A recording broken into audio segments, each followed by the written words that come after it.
fight. This is Jeff Zimmerman with FightNews.com. I'm with Vergil Ortiz Sr. How you doing, Vergil? Pretty good. How you doing? Good, good. So, obviously your son is fighting the biggest fight of his life this Saturday night at Dickies Arena against former 140-pound champ Maurice Mighty Mo Hooker. How excited are you for this moment? I'm excited. I mean, I really just take this fight as I do any other fight. I'm happy to be here that my son's in this spot. So I'm pretty happy. Now, obviously Hooker is a Dallas kid as well, a little bit older than Vergil.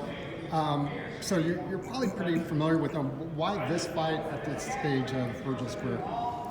Well, honestly, this is the best guy out there that we could face that's available. That and Hooker's an exciting fighter. I mean, he's somebody that I would tune in just to watch his fight because you're expected to see action. It's not boring. So that's one thing. Another thing is that, I mean, he is a former 140-pound champion, a big 140-pounder, right. But you know, he's still in his prime. I mean, he has a lot of experience. So if we're gonna, this is probably the closest you can get to a 147-pound champion, considering he's a former 140 and as big as he is, because he's probably bigger than most 147-pounders out there. So, I mean, eventually you got to get in the fire and see what you're made out of. I mean, you just have to. So that's why we were able to take it. When I talked to Vergil on Monday, he mentioned he wanted this fight at 140. Mm-hmm. But I guess it didn't come to fruition. Yeah, he actually wanted to fight Hooker at 140. I think he had asked for it when he fought Mauricio Herrera. He told Eddie Hearn, and of course Eddie Hearn kind of blew us off about it. But he wanted it at 140. He was that confident in himself at that time, and so were we. So I mean, but it's happening now. So 147, just as well, right? Mm-hmm. So Vergil, to me, and I think to many people, I mean, one of the top rising stars in all of boxing, and the pressure doesn't seem to get to him. He just takes it all in stride. Where does that come from? I think all of that just comes from really just for him knowing how good he is, and him knowing when he's in there, it's his ring. When he's in there, it's his ring. He understands he knows it's his ring, and he feels like it's his ring. Also, you know, all the amateur fights that he's had, you know, that helps build confidence. I mean, believe it or not, I always feel that in the amateurs, you sometimes fight guys that are harder than even in the pros. And that's just sometimes you get in a tournament where your whole bracket is nothing but dogs, and you know, and those guys could be on their way out due to age-wise. So, I mean, you just pretty much been schooled from when you're younger up to now. So, I mean, that's pretty much where it comes from. He's seen it all. His sparring partners, you know, since he was a little kid, have always been either bigger or have more experience, and so it's nothing new. There's nothing that nobody's gonna do or show him that he's never seen, because I guarantee he's seen a lot. For his age, he's probably seen a lot than most world champions still. When I talked to Vergil the other day, I asked him what threat does Mo pose to him, and you know, he mentioned the reach. Obviously, he's a tall, lanky guy, but he also said, you know, he thinks once he feels his power, that it may turn into a firefight trying to get it back. Do you see that as well? I think the only thing that you know, of course, my son's gonna want to feel where he's at power-wise, because that's just what you do. That's just a smart thing to do. And then from there on, the game plan is just how he feels it. If he feels it a certain way, then we'll do something else. If you know, we feel it the other way, then we'll just change it the other way, just adjust it little by little. But I mean, I expect my son still to be the same. He's going to fight what's given to him. You know, if Mo tries to pressure him, my son can box. If he wants to go back, my son will hunt him down, whichever one it is. So, you know, my son just doesn't fight one way. He fights what you give him. A lot of people don't fight him. A lot of you go watch what's his name, Orozco. Orozco came forward. Okay, well, my son backpedaled on it. I think that he was being pushed around is a smart thing to do. You know, that's that guy's fight. Okay, well, then I'll just adjust this way. It's not a big deal. So it just depends. And as for reach-wise, I mean, you can always adjust to the reach. That shouldn't be a problem. Eventually, you got to sit down and fight. In every fight, you still have to fight sometime. So it doesn't matter. I want to just mention, I interviewed Hector Valdez yesterday, and he talked about your help in getting him to where he's at now with Garcia Boxing, with Golden Boy. Can you just talk a little bit about that and, kind of helping others? Because you don't hear that a lot in boxing. Well, Valdez is a kid that I've known for a long time, since he was a little boy. Very, very good kid. And I just kind of, I just know how good he is.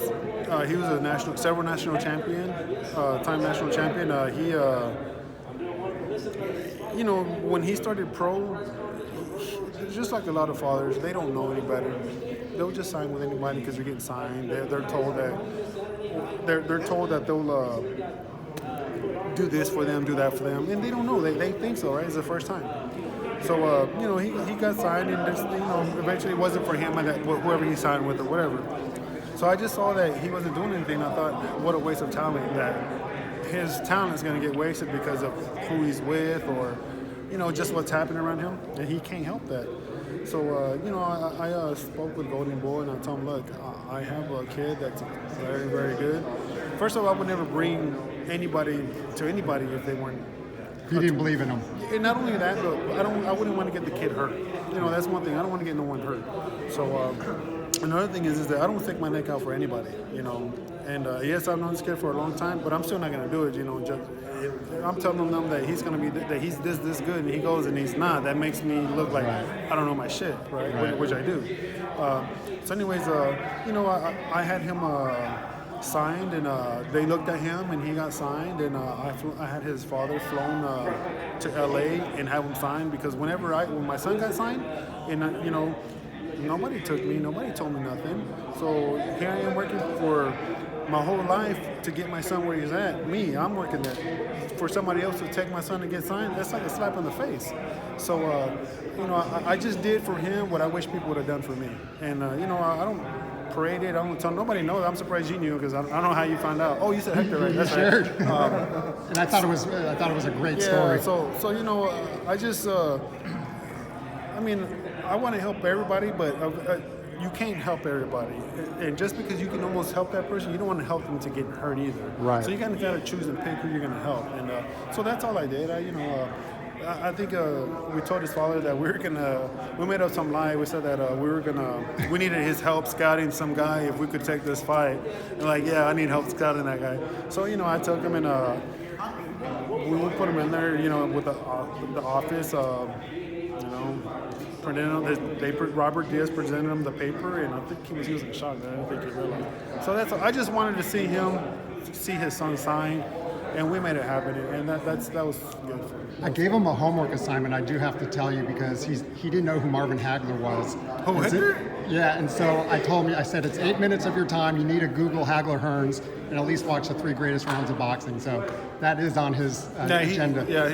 He should know. But these kids, they're younger, they're just, But we'll wrap it up here. I'm with Vergil Ortiz Sr., head trainer of his son, Vergil Ortiz Jr. A big fight this Saturday night in Fort Worth against Mighty Mo Hooker.